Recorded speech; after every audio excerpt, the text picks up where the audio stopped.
গতকাল রাতে দুষ্কৃতীদের গুলিতে মৃত্যু হয়েছে শুভেন্দু অধিকারীর আপ্তসহায়ক চন্দ্রনাথ রথের। আর সেই মৃত্যু সংবাদ পাওয়ার পর গতকাল রাত থেকে চণ্ডীপুরে কুলুপ এলাকায় তার যে বাড়ি, সেই বাড়িতে মানুষজন ভিড় জমাচ্ছে আর কান্নায় ভেঙে পড়ছেন পরিবারের লোকজন থেকে এলাকার মানুষজন। আমি আমার ক্যামেরা পার্সনকে বলবো সেই ছবিটা একটু দেখানোর জন্য। সকাল থেকে কিন্তু মানুষজন তারা এই যে চন্দ্রনাথের চণ্ডীপুরের যে বাড়ি অর্থাৎ কুলুপ এলাকায় চণ্ডীপুরের যে বাড়ি, সেই বাড়িতে মানুষজন ভিড় জমাচ্ছেন।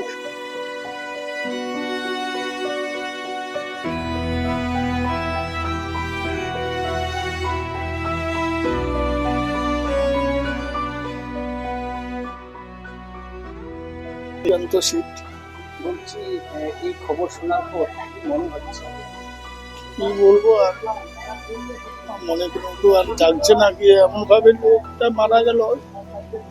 সবার উপকৃত লোক সে, কারোর উপকার করেনি এমন কিছু নয়। সবাইকে রক্ষা করে, সবাইকে ভালোবাসে, মন প্রাণ দিয়ে ভালোবাসে, সবাই উপকার করে। সেই লোক যদি আজকে মারা যায় আর কি করব। চোখে জল, হ্যাঁ, চোখের জল বাগ বানছে না।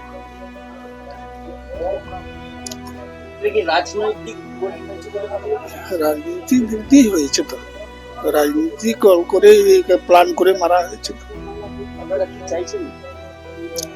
যে এরকম ভাবে করেছে তার তো মানে ফাঁসি হওয়া উচিত, ফাঁসি হওয়া উচিত। যে করেছে তার আর যারা যুক্ত আছে তাদেরকে নিয়েই এইটা হয়েছে। সবার শাস্তি হোক, এইটাই চাই।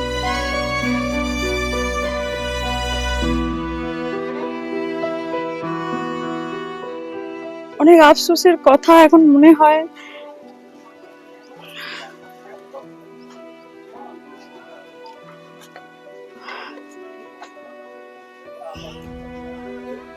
পুরনো কথা সব মনে পড়ছে। হ্যাঁ, সে তো তাকে আর মানে বলার এখন পরে, সে তো পড়বেই। কারোর প্রিয়জন গেলে পরে সে তো সবসময় সেটা হবে। মানে এলাকায় চন্দ্র কি ভাবে পরিচিত বা কতটা ভালো মানুষ হিসেবে ছিল, সে তো মানুষজন বলবে বা তার বাড়িতেই ঢল দেখে নিশ্চয়ই আপনারা বুঝতে পারছেন। আমার সঙ্গে একটা মানে আত্মিক সম্পর্ক ছিল বইকি, তো তার থেকেও বেশি এখানকার মানুষজন বলতে পারবে। সেই আগের মুহূর্ত কিছু মনে পড়ছে? হ্যাঁ, আমরা একসঙ্গে তো অনেক মানে আড্ডা মেরেছি অনেক, বিশেষ করে দুর্গাপুজোর সময় একসঙ্গে মন্দির মণ্ডপে প্রচুর অনেক সময় কেটেছে। এখানে আমাদের যখন শিবরাত্রি হতো চন্দ্রদা, তো একসঙ্গে আমরা প্রচুর সময় কাটিয়েছি। ইভেন আমি যে এখন স্কুটি চালাই, গাড়ি চালাই, চন্দ্রদারই আমাকে ক্লাস 11-এর পড়া অবস্থায় তখনই শিখিয়ে দিয়েছিলেন।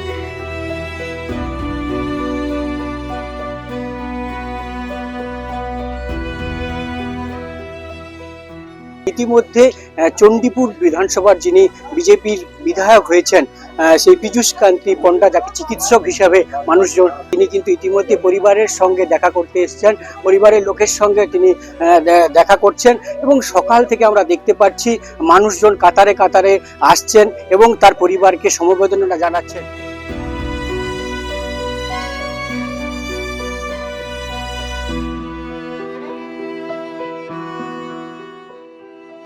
বলার কোনো ভাষা নেই, নিন্দার কোনো ভাষা নেই। যেটা করেছেন বা যেটা করিয়েছেন বা যেটা হয়েছে, এর নিন্দার কোনো ভাষা নেই। এই নৃশংস খুন এ কোন রকম বরদাস্ত করা যায় না, মেনে নেওয়া যায় না। কাল থেকে হৃদয়ের প্রচুর চাপ পড়ছে, একদম ইরিটেশন তৈরি হয়ে গেছে। তীব্র নিন্দা করছি, তীব্র প্রপার ইমিডিয়েটলি যারা করেছেন, কাণ্ডটা ঘটিয়েছেন, চটজলদি ওনাদের ধরা হোক, ওনাদের বিচার হোক এবং শাস্তি হোক। পূর্ব মেদিনীপুর জেলার যে বেশ কয়েকটি দায়িত্বও ছিল বলে এমনটাও জানা যায়। না, উনি সব দায়িত্বেই ছিলেন। উনি শুভেন্দু বাবুর পুরো দায়িত্বে উনি থাকতেন। আপ্তসহায়কের যা কাজ তিনি প্রপারলি মেনটেন করেছেন। আপ্তসহায়ক পুরো যে উনি বিধায়ক বা যিনি নেতৃত্বে থাকেন, যার আন্ডারে কাজ করেন, তার চেয়ে আপ্তসহায়কের দায়িত্ব অনেক বেশি থাকে। এই যে বিধায়ক শুভেন্দু জিতেছেন নন্দীগ্রাম ভবানীপুরিতে, উনার কৃতিত্ব যথেষ্ট। পুরো কৃতিত্বটা উনার, কিন্তু চন্দ্রনাথের কৃতিত্ব উনার কম ছিল না। এইভাবে আমাদের চন্দ্রদাকে কেড়ে নেবে আমরা কোনোদিন ভাবতে পারিনি, কিন্তু এইভাবে বিজেপিকে থামানো যাবে না। আমরা বলে যাচ্ছি, পশ্চিমবাংলায় কয়েক লক্ষ চন্দ্রনাথ রথ তৈরি হয়ে আছে এই অপশাসনকে করতে।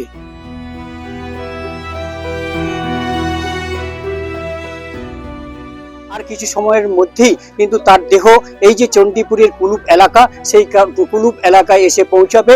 তারপরেই তার বাড়ির পাশেই যে সমাধিস্থল, সেখানেই তার শেষকৃত্য সম্পন্ন হবে।